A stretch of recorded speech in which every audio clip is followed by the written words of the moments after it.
Good day, everyone. So, before we proceed with our discussion, let's have first our objectives. At the end of this lesson, you should be able to first differentiate the difference of the defense's principles. Second, apply it to yourself.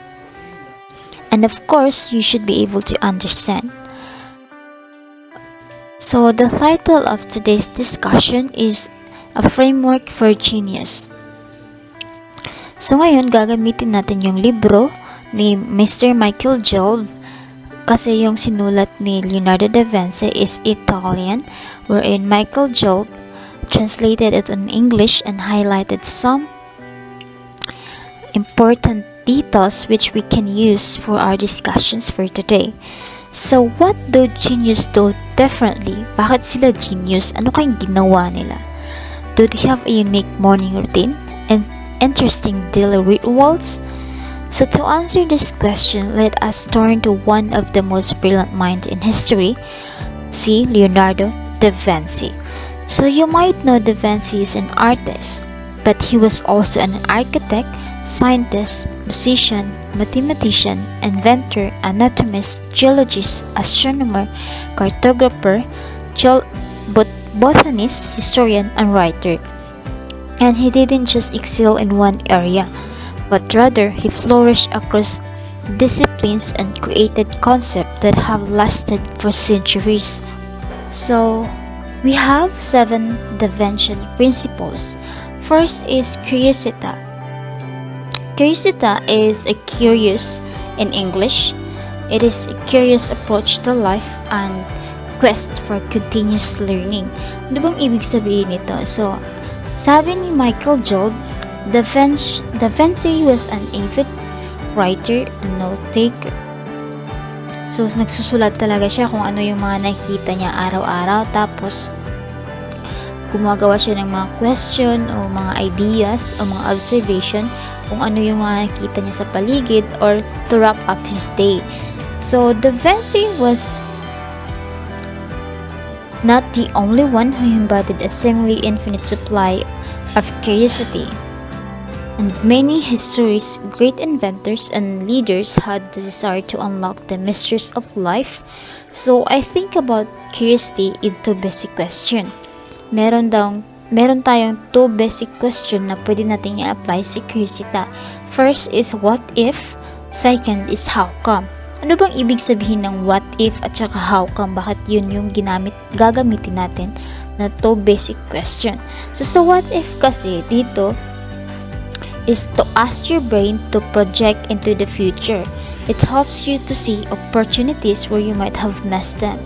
And it also helps you make connections and in a sneaky way to get your brain more goal-oriented. For example, sa what if what if kinausap kong taong yun? Ano kayang mangyayari after? What comes after what if? The second basic question that we are going to use is the how come. How come gets you into why instead of passively observing the world or going into an automatic response. How come helps you question both your actions and others' motive. So according to Michael Gelb, Da Vinci didn't waste a second of his life. He was always creating and guessing and tinkering. So wala talaga siyang sinayang na oras sa buong buhay niya. So how come helps you use every second of your life with a mission. So gaya ng sinabi ko kanina, walang sinayang na oras si Mr. Leonardo da Vinci. Meron tayong demonstrasyon. Demonstrasyon is Italian.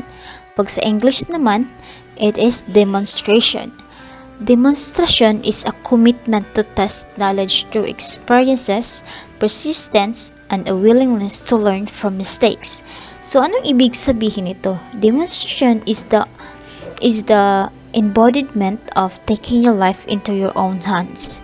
Test every idea. Don't take anything for granted. Experience life firsthand. So, life should be an experiment that we should have a series of amazing hypotheses every day, and we should be testing them. A hypothesis consists of 2-part statement, if and then.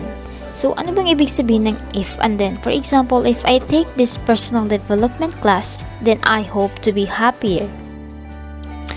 So, ang ibig sabihin dito is you have to find your grades. Be a devil's advocate. Try playing devil's advocates against yourself. Try making the strongest possible arguments against one of your own beliefs just for the mental exercise. The third one is we have the sensazione. Sensazione, in English, it is sensual. Sensazione is continual refinement of the senses, especially sight, as the means to enliven experiences. So, anong ibig sabihin ng sensazione? Sensazione is we forget to savor and sensualize our experiences. So, according to Michael Job, Da Vinci was incredibly inspired by the world around him, and the more honed his sense, the more heightened his genius became. So, again, sa sensazione or senses, ito yung 5 senses na ginamit ni Mr. Leonardo da Vinci. Ginamit niya yung smell of touch, hearing, smell, and taste. Next is Sfumato. Sfumato is a willingness to embrace ambiguity, paradox, and uncertainty. So, anong ibig sabihin nito? So, ang ibig sabihin dito is, sabi ni Michael Job dito, Da Vinci had a very unique ability to understand the extreme opposites of opinions and phenomenon. He was also able to explore the unknown and revel in the uncertainty. So, dito rin kailangan din natin, we have to cultivate Confucian's endurance. We need to tap into our own paradoxes by asking questions like, how are my strengths and weaknesses related? Or what is the relationship between my saddest moment and the most joyful ones? Ang ibig sabihin nitong scienza or science, ito daw yung logic natin or imagination. Dito kailangan daw natin gumawa ng mind map of our life. Kailangan din natin isipin na how the different parts of our life are connected. Make a mind map of our life major moments and how they are connected. For example, sa statement natin is, sa right brain natin is, meron tayong statement na sounds like, I like the details, I rely on logic, I am skilled at math.